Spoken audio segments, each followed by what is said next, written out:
Hi everyone, in this video I'm going to show you how to assemble your puzzles cube using constraints.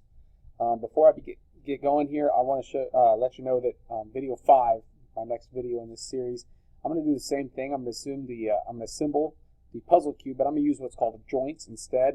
I don't really care which one you use. Some people will find either way easier. So you're going to use whatever you find easiest, okay? Today, or in this video, is going to be constraints. So in an Autodesk Inventor, first of all, understand that I've already created all 5 parts of my puzzle cube as part files. Okay, so I'm ready to start an assembly where I'm going to take those parts and actually put them together. So first things first, I got to make sure that, I see right now I'm in the demos folder. I need to make sure that I actually go into my puzzle cube project folder that I used earlier, and that'll make those 5 puzzle cube pieces available to me because that's where they're saved. I'm going to go to assembly and click on this, and it's going to pop up now with a new screen here. Okay. And what I need to do is I need to first place my files, okay? So you have a couple of options: place from Content Center, place iLogic components. Just general place is going to work, okay? Or you can just click on the icon instead of the drop-down menu. And it's going to pull up your different files that you have available. So I'm going to start with the one with my red part. And the reason I'm starting with my red part is because I feel like when I actually physically build this thing, my red part is going to be the first one that I put down anyway. So like I'm thinking of real life and how I would assemble my cube. My red part's kind of like my base of everything. So I'm going to click here.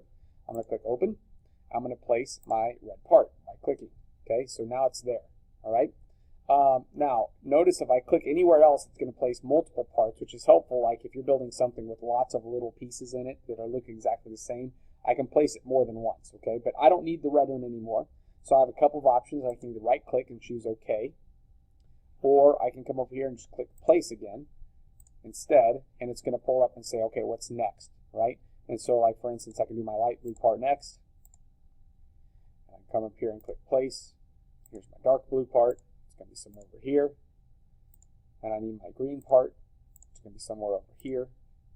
And I need my yellow part. Going to be somewhere over here. So there's my 4 parts. Now when you get all 5 of them done, I'm going to right click, I'm going to choose OK. One thing to keep in mind is right now I can drag and move all 5 of these around, which can be good and bad. Okay, I would suggest that you need one of those to be locked in place. And we say that to be locked in place is to be grounded, and that means it's never going to move and everything else is going to be moving according to it. Since I said that my red one is going to be the one that really I wanted to like build around, I'm going to come over here to the red part, and I'm going to check the thing that says grounded, okay, grounded. And now you're going to see like a little push pin or a little thumbtack kind of thing there. And what's good about that is that means that all the rest of these will move around still. See this, right?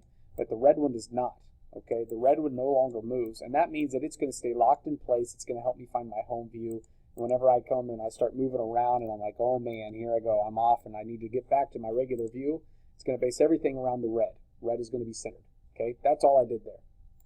That back down. Okay, so now up at the top you're going to see that I have the method of joints and constraining to actually go ahead and hook these things together.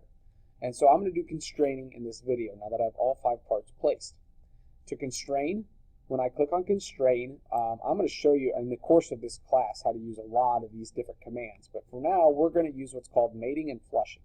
That's this here, where we're taking 2 surfaces and we can either push 2 surfaces together, that's called a mate, or we can flush them, which means you're not going to push them together, but you're going to line them so they face the same direction. Notice the direction of the red arrows here are opposing each other, right? Because the faces are going towards each other. And in this one, they're facing the same direction. That's kind of a big deal, okay? Also a big deal is to actually know how your cubes assemble, okay? So we need to keep that in mind as we go along.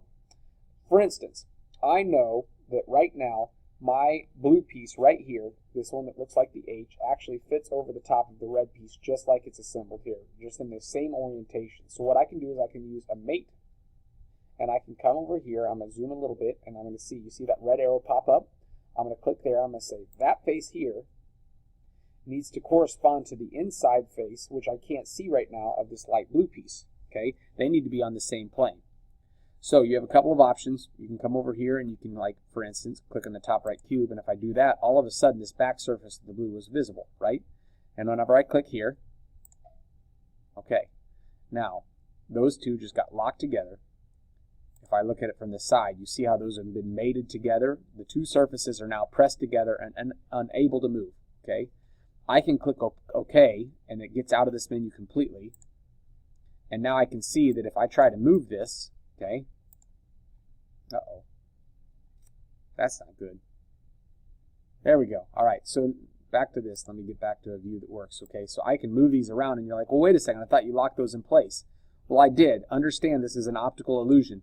If I look at it from the side, okay, I can move an up and down, and I can move, but I can't move away. See? They're pressed together. They're forever pressed together. So the idea that you're sitting here going, well, wait a second, they move from each other. They don't really. It's moving up and down. It can move left and right, but I can't pull it away from the surface. That's an optical illusion. It's just below it now. Okay, so now what I need to do then is I need to maybe get the bottoms to line up, right? So I'm going to come down here on this cube so I can see the bottoms, and I really need this surface and this surface to be aligned, correct? So I'm going to come to constraint, and this time, this is a good example of a flush constraint. If I flush constraint, that means I'm going to align these two surfaces, and the arrows are going to point the same direction. So they're not pressing against each other, but I click here, and I click here, and those two are now aligned. And I know it doesn't look like it. Don't worry about it. I'm going to click OK, and let me watch what happens. And again, optical illusion, all right? I come over here, and I'm like, well, wait a second. Oh, look, see, look, it's moving left to right, okay? But if I look at it from this direction, no longer can I move up and down. Those two surfaces on the bottom are flushed together. So I've got one more constraint to do, okay? I need to make sure that I can look at this in a number of different ways. I could say, like, for instance, I could say the top of this piece and then the inside bottom of this piece, which I could see here, that surface, those two need to be mated together. But I think, honestly, if I'm doing this, I think it'd be easier to say that this outer surface needs to be flushed with this outer surface. And really what you're going to find out is it takes mate, mate, flush. Whenever I do that, it's going to take 3 of those constraints in order to hook these pieces together. So you're either going to do 3 flushes, or 2 mates and 1 flush, or 1 mate and 2 flushes, so on and so forth. In this case, I think my easiest way is to do this and flush here with here. Those 2 pieces are now locked together, and they cannot move.